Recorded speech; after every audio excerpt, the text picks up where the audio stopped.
Hello friends, welcome back to রূপান্তর YouTube channel. আজকে আমরা একটা আতঙ্ক নিয়ে হাজির হয়েছি।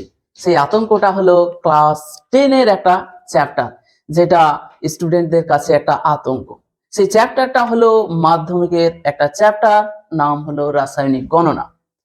এই চ্যাপ্টারটা কেন মাধ্যমিকের স্টুডেন্টদের কাছে আতঙ্ক, তার কারণ হলো যে এই চ্যাপ্টার থেকে বেশিরভাগ ক্ষেত্রে অঙ্ক পড়ে।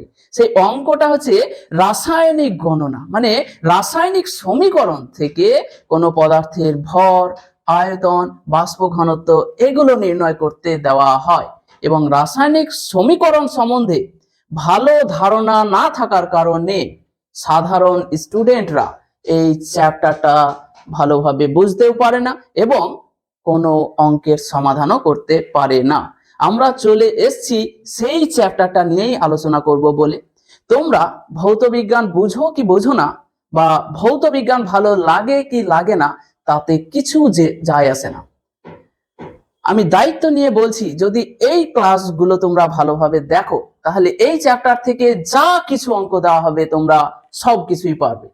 তো চলো এই চ্যাপ্টারটা আমরা, যেটা আতঙ্ক বলে ছাত্রছাত্রীদের কাছে পরিচিত, সেই চ্যাপ্টারটা আলোচনা করি। তাহলে চ্যাপ্টারটা হচ্ছে রাসায়নিক গণনা।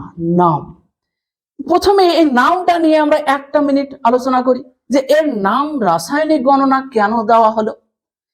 তাহলে হেডিং করব আমরা প্রথমে রাসায়নিক গণনা।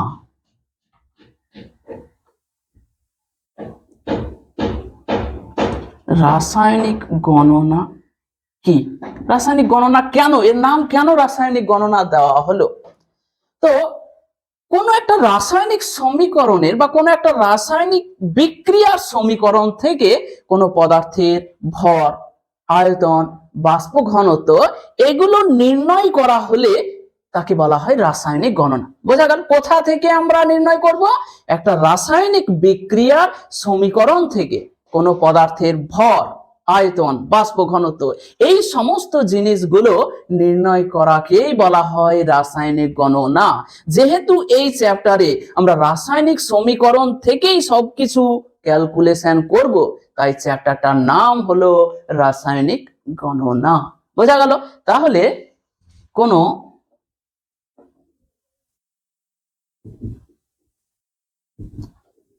রাসায়নিক বিক্রিয়ার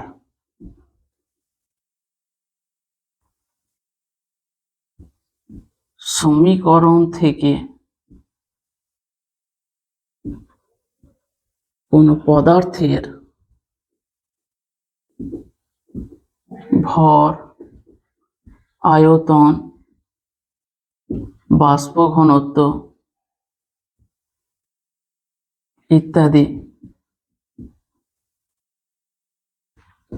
নির্ণয় করাকে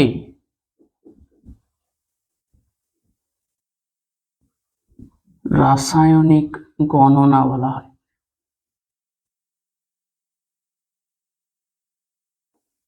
তাহলে দেখো, যে চ্যাপ্টারটা নিয়ে আলোচনা আমরা করতে যাচ্ছি, সেই চ্যাপ্টারটার নামের জিনিসটাও তো বুঝতে হবে যে কেন এর নাম রাসায়নিক গণনায় দেওয়া হলো, অন্য কেন দেওয়া হলো না। তাহলে বুঝতে পারছো, আমরা যা কিছু এখানে ক্যালকুলেশন করব, সবকিছু কোথা থেকে করব? কোন রাসায়নিক বিক্রিয়ার সমীকরণ থেকে। রাসায়নিক বিক্রিয়ার সমীকরণ থেকে কোনো পদার্থের ভর, আয়তন, বাষ্প ঘনত্ব এই জিনিসগুলো নির্ণয় করব, তাই এই চ্যাপ্টারটাকে নাম দেওয়া হলো রাসায়নিক গণনা। তাহলে এখানে শুধু একটা জিনিস মাথায় রাখো, যে আমরা যা কিছু এখানে ক্যালকুলেশন করব, কোথা থেকে করব? সব কিছু করব রাসায়নিক বিক্রিয়ার সমীকরণ থেকে। তাহলে বলো যে রাসায়নিক বিক্রিয়া জিনিসটা কি, রাসায়নিক সমীকরণ জিনিসটা কি? জানতে হবে কি হবে না? জানতে হবে। তাহলে এরপরে আমরা জানবো যে রাসায়নিক বিক্রিয়া কি। তোমরা হয়তো অনেকেই জানো, তবু আমি বলে দিই একটু যে রাসায়নিক বিক্রিয়া জিনিসটা কি। রাসায়নিক বিক্রিয়া, পরের টপিক রাসায়নিক বিক্রিয়া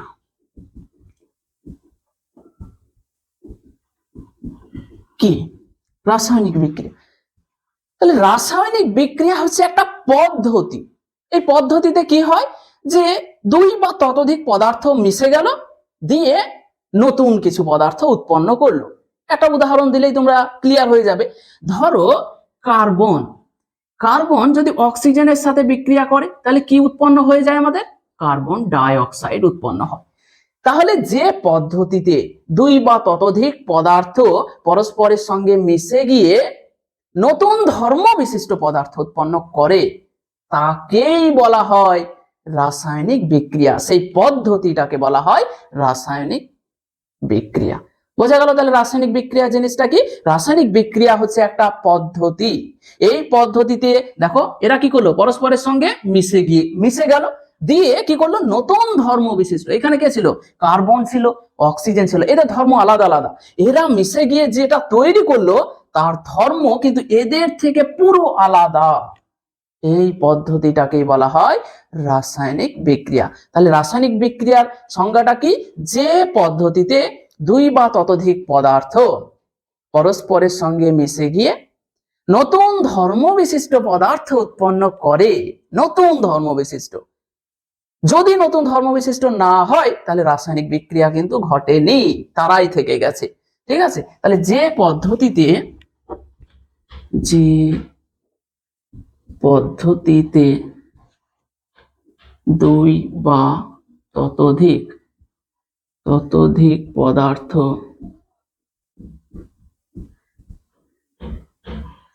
পরস্পরের সাথে মিশে গিয়ে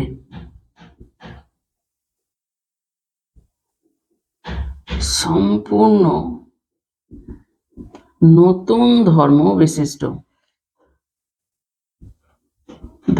বিশিষ্ট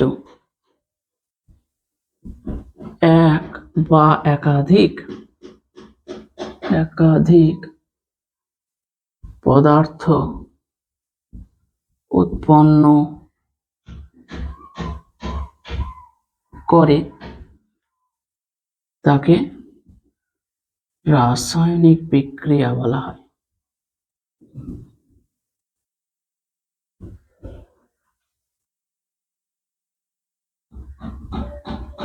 রাসায়নিক বিক্রিয়া, তাহলে দেখো কি বললাম? যে পদ্ধতি, তাহলে রাসায়নিক বিক্রিয়া হচ্ছে একটা পদ্ধতি। এই পদ্ধতিতে কি হয়? দুই বা ততোধিক পদার্থ, এই যে দেখো এখানে আমরা দুটো পদার্থ নিয়েছি, কার্বন আর অক্সিজেন, তাহলে দুটো পদার্থ পরস্পরের সাথে মিশে গিয়ে সম্পূর্ণ নতুন ধর্ম বিশিষ্ট, দেখো সম্পূর্ণ নতুন ধর্ম বিশিষ্ট কি করে?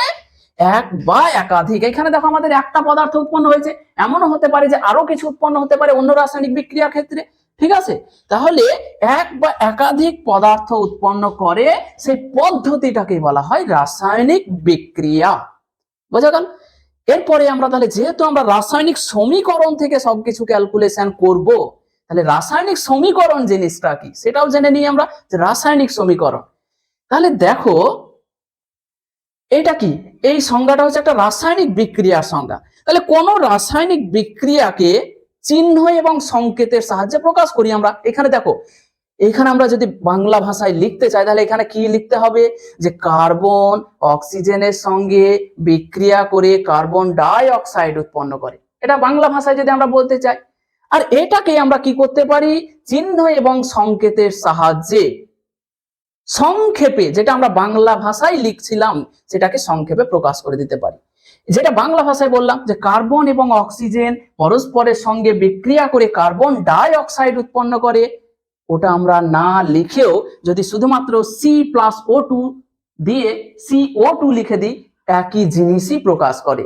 তার মানে হচ্ছে চিহ্ন এবং সংকেতের সাহায্যে কোন রাসায়নিক বিক্রিয়াকে সংক্ষেপে প্রকাশ করার পদ্ধতিকেই বলা হয় রাসায়নিক সমীকরণ। তাহলে এইটা কি? পুরোটা হয়ে গেল রাসায়নিক সমীকরণ। এখানে কি করা হয়েছে? যে চিহ্ন, দেখো চিহ্ন এবং সংকেতের সাহায্যে কোন রাসায়নিক বিক্রিয়াকে কি করেছি? সংক্ষেপে প্রকাশ করে দিয়েছি, বাংলা ভাষায় লিখিনি। এইটাকে বলা হয় রাসায়নিক সমীকরণ। তাহলে ওটাই হেডিং করো, রাসায়নিক সমীকরণ জিনিসটা কি।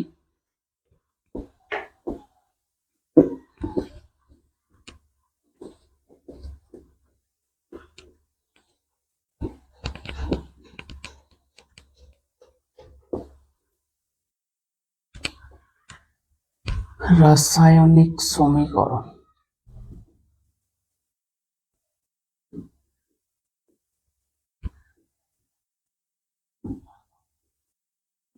রাসায়নিক সমীকরণ কি? তাহলে চিহ্ন ও সংকেতের সাহায্যে কোনো রাসায়নিক বিক্রিয়াকে সংক্ষেপে প্রকাশ করার পদ্ধতিকে রাসায়নিক সমীকরণ বলা হয়।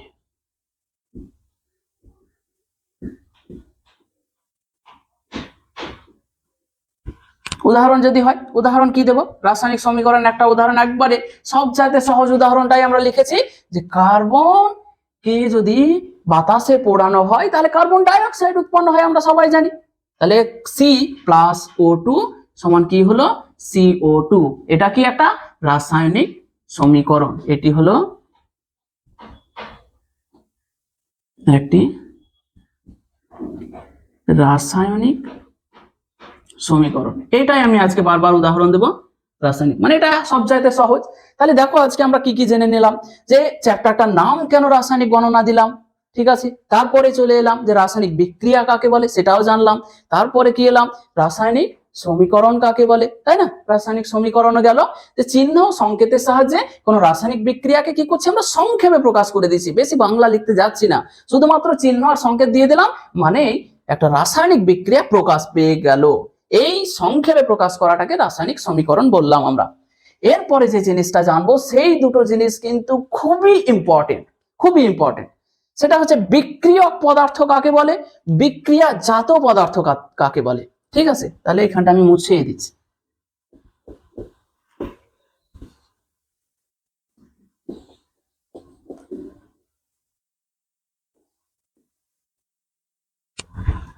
খুব ইম্পর্টেন্ট, বিক্রিয়ক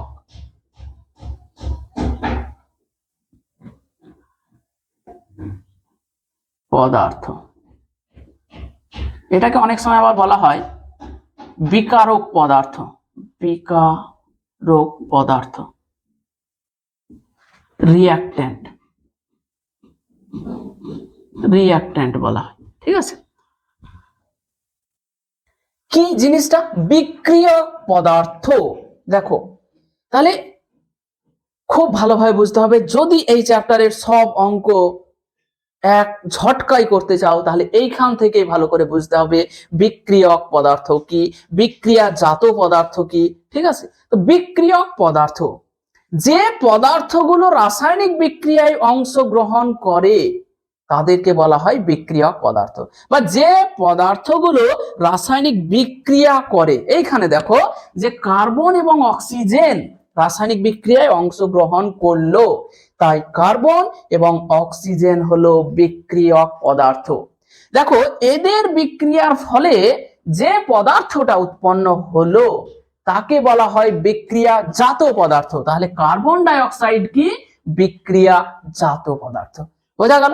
তাহলে যে পদার্থগুলি রাসায়নিক বিক্রিয়ায় অংশগ্রহণ করে তাদেরকে বিক্রিয়ক পদার্থ বলা হয়। একবারে সহজে, যে পদার্থগুলি রাসায়নিক বিক্রিয়ায় অংশগ্রহণ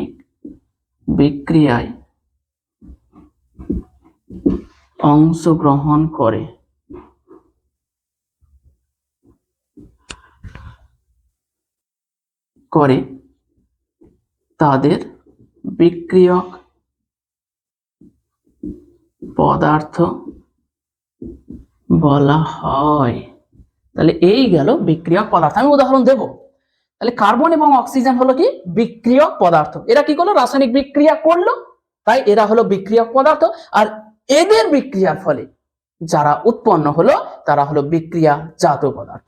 ঠিক আছে, তাহলে বিক্রিয়াজাত পদার্থটা লিখে দিই, বিক্রিয়াজাত পদার্থ, বিক্রিয়াজাত পদার্থ, একে কি বলা হয়? প্রোডাক্ট। বিক্রিয়াজাত পদার্থ বা প্রোডাক্ট বলা হয় এদেরকে। তাহলে রাসায়নিক বিক্রিয়ার ফলে নতুন ধর্ম বিশিষ্ট যে পদার্থগুলি উৎপন্ন হয় তাদেরকে বলা হয় বিক্রিয়াজাত পদার্থ। তাহলে দেখো এরা রাসায়নিক বিক্রিয়া করলো, তার ফলে যে নতুন ধর্ম বিশিষ্ট পদার্থগুলো উৎপন্ন হলো তারা হলো কি বিক্রিয়াজাত পদার্থ, বা এদেরকে বলা হয় প্রোডাক্ট। তাহলে রাসায়নিক বিক্রিয়ার ফলে রাসায়নিক বিক্রিয়ার ফলে নতুন ধর্ম বিশিষ্ট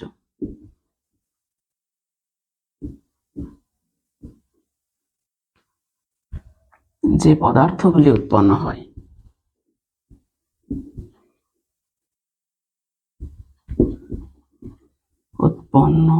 হয় তাদের বিক্রিয়াজাত পদার্থ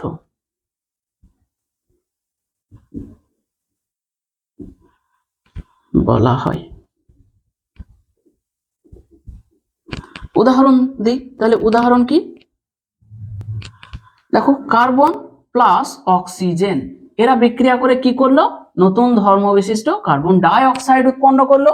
তাহলে এরা কি হয়ে গেল, এরা হলো বিক্রিয়ক পদার্থ। এরা হলো বিক্রিয়ক পদার্থ। যারা রাসায়নিক বিক্রিয়াটা করলো তারা হয়ে গেল বিক্রিয়ক পদার্থ। আর এটা কি হলো, বিক্রিয়াজাত পদার্থ। বিক্রিয়াজাত পদার্থ বোঝা গেল? তাহলে এটা গেল বিক্রিয়ক পদার্থ, এরা গেল বিক্রিয়াজাত পদার্থ। ঠিক আছে?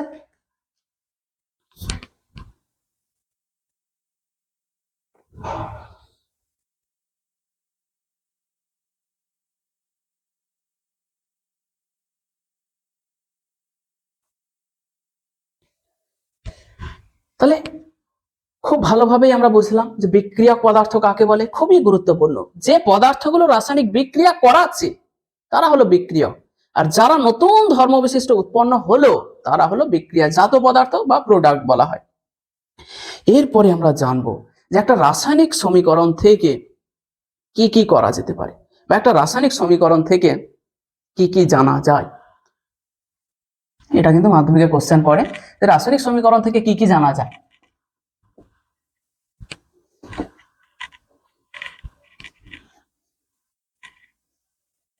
তাহলে দেখো একটা রাসায়নিক সমীকরণ থেকে যদি আমি এই উদাহরণটাই বলি, আগে হেডিংটা লিখি যে রাসায়নিক সমীকরণ থেকে কি কি জানা যায়।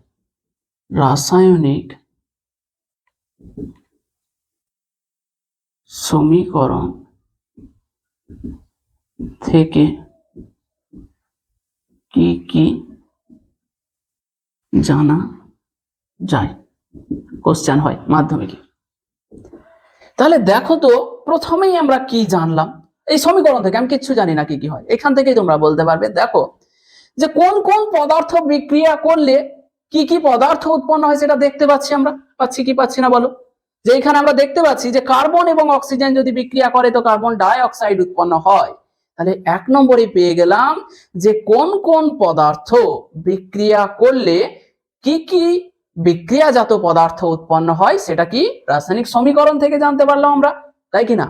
দেখো এখান থেকে কি যে রাসায়নিক সমীকরণ থেকে জানতে পারছি যে কার্বন এবং অক্সিজেন যদি বিক্রিয়া করে তাহলে কার্বন ডাই অক্সাইড উৎপন্ন হয়। তাহলে কি বলতে পারি যে কোন কোন পদার্থ বিক্রিয়া করলে কি কি বিক্রিয়াজাত পদার্থ উৎপন্ন হয় সেটা রাসায়নিক সমীকরণ থেকে জানা যায়। এক নম্বর লিখে ফেলি।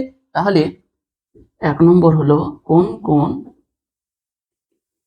কোন কোন পদার্থ বিক্রিয়া করলে কি কি বিক্রিয়াজাত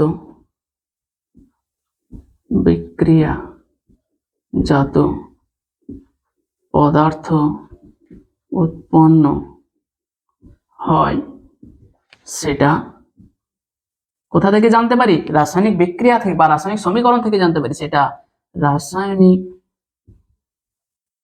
রাসায়নিক সমীকরণ থেকে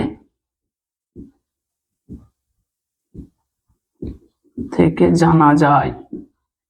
জানা গেল? দেখো খুব ভালো করে বোঝো কোন কোন পদার্থ বিক্রিয়া করলে কি কি বিক্রিয়াজাত পদার্থ উৎপন্ন হয়, কি কি বিক্রিয়াজাত পদার্থ উৎপন্ন হয় সেটা রাসায়নিক সমীকরণ থেকে জানা যায়। দুই নম্বর দেখো যে এইখানে আমাদের কোশ্চেন যেগুলো মানে অঙ্ক আসবে সেগুলো বলবে যে ধরো বলবে যে 20 গ্রাম কার্বন ডাইঅক্সাইড উৎপন্ন করতে কত গ্রাম অক্সিজেন লাগবে, বা 20 গ্রাম কার্বন ডাইঅক্সাইড উৎপন্ন করতে কত গ্রাম কার্বন লাগবে।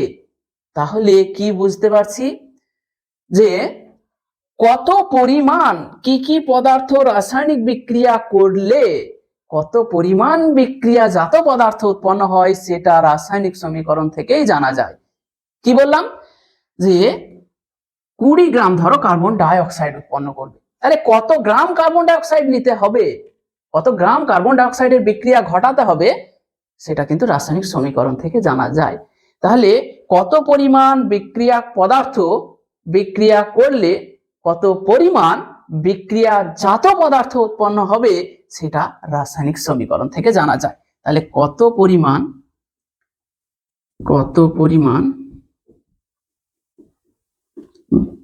কি বিক্রিয়ক পদার্থ বিক্রিয়া করলে কত পরিমাণ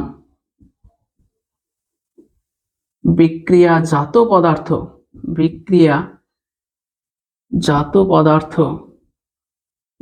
উৎপন্ন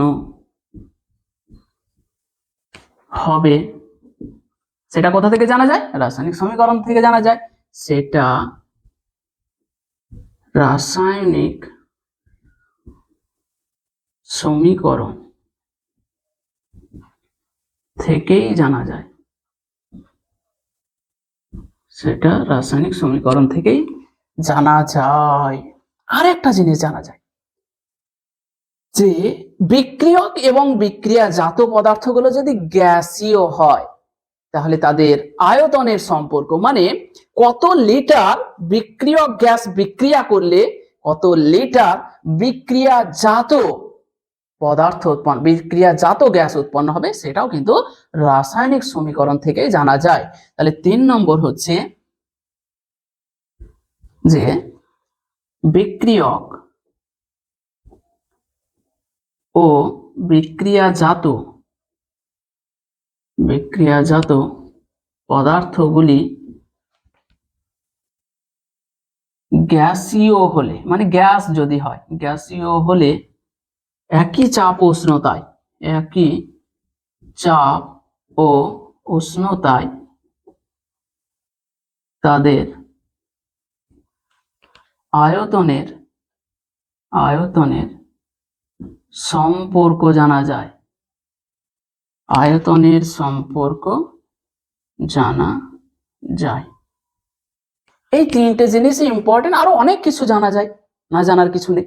ঠিক আছে, তাহলে 1 নম্বর হচ্ছে কোন কোন পদার্থ বিক্রিয়া করলে কি বিক্রিয়াজাত পদার্থ উৎপন্ন হয় সেটা রাসায়নিক সমীকরণ থেকে জানা যায়।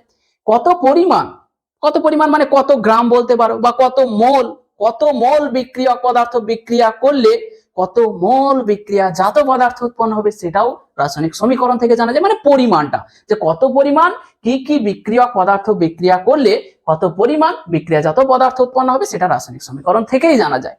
আরেকটা হচ্ছে যে বিক্রিয়ক ও বিক্রিয়াজাত পদার্থগুলি, মানে যারা বিক্রিয়া করলো তারাও যদি গ্যাস হয় এবং যারা উৎপন্ন হলো তারাও যদি গ্যাস হয়, তাহলে একই চাপ এবং উষ্ণতায় তাদের আয়তনের সম্পর্ক, মানে কত লিটার বা কত আয়তনের বিক্রিয়া করলে কত আয়তন বিক্রিয়াজাত পদার্থ উৎপন্ন হবে সেটা জানা যায়। ওই জন্য লিখেছি যে তাদের আয়তনের সম্পর্কটাও রাসায়নিক সমীকরণ থেকে জানা যায়। যেমন দেখো এখানে যদি উদাহরণ হিসাবে আমরা উদাহরণ দিচ্ছি, দেখো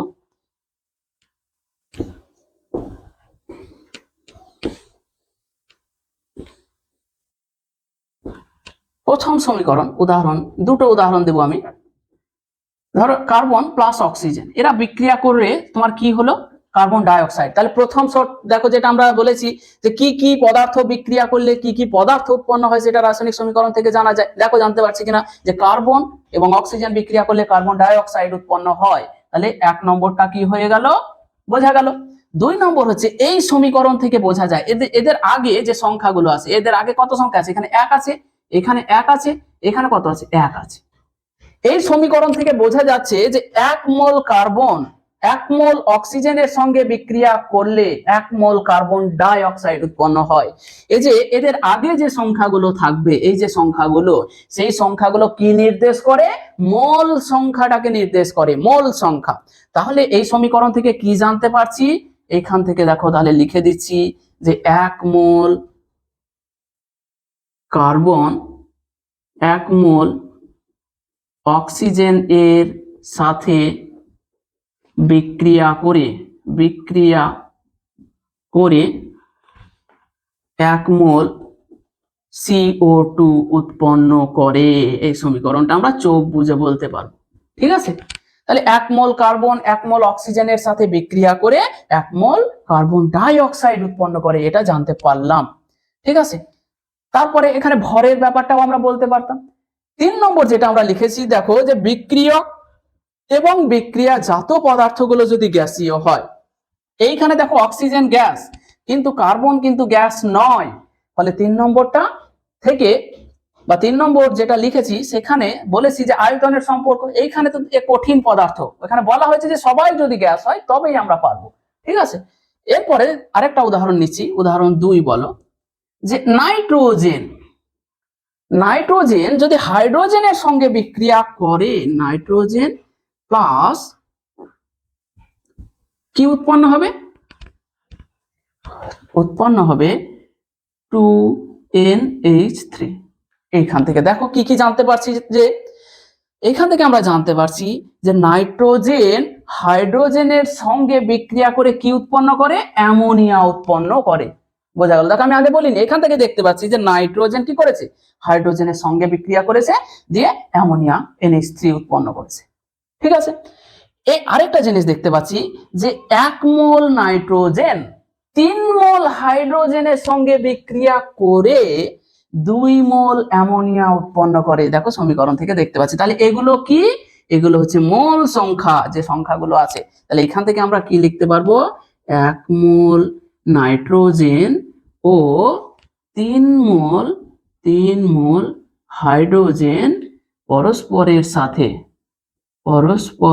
সাথে বিক্রিয়া করে 2 মোল NH3 অ্যামোনিয়া উৎপন্ন করে। হলো, আয়তনের সম্পর্ক বলতে পারবো। এখানে কি দেখতে পাচ্ছি? 1 আয়তন নাইট্রোজেন 3 আয়তন হাইড্রোজেনের সঙ্গে বিক্রিয়া করে 2 আয়তন অ্যামোনিয়া উৎপন্ন করে। এই সমীকরণ থেকে আমরা দেখতে পাচ্ছি। তাহলে এইভাবেই আমরা চলতে থাকবো এবং এই চ্যাপ্টারের কোনো ধরনের প্রবলেম আটকাবে না। এই চ্যাপ্টারের এই লেকচারটা দেখার পরে যদি ভালো লাগে তাহলে কমেন্ট করে জানাবে, আর যদি কোনো জায়গা বুঝতে অসুবিধা হয় তাহলে সেটা অবশ্যই কমেন্ট করে জানাবে। যত তাড়াতাড়ি সম্ভব তার উত্তর দেওয়া হবে। আর লেকচারগুলো যদি মনে হয় যে কাজে লাগবে তাহলে বন্ধুদের সঙ্গে অবশ্যই শেয়ার করবে। আজকে লেকচার এই পর্যন্ত।